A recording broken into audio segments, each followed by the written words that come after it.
Panginoon ko, salamat po sa pagbibigay mo sa akin ng kapayapaan at biyaya. Panginoon, naway samahan mo po akong lumakad. Gabayan ako sa lahat ng katotohanan at bigyan mo po ako ng lakas sa aking kahinaan, pag-asa sa aking pagkabigo at kagalakan sa aking pasakit. Ano man ang mangyari sa buhay, mangyaring hayaan akong maunawaan ang iyong mga intensyon sa likod nito. Hindi sisihin o mamaliing intindihin ka at maniwala na dapat mayroong iyong perpektong plano sa likod nito.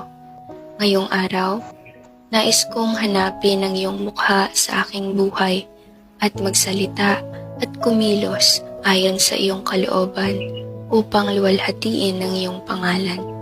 Idinadalangin ko ito sa pangalan ng Panginoong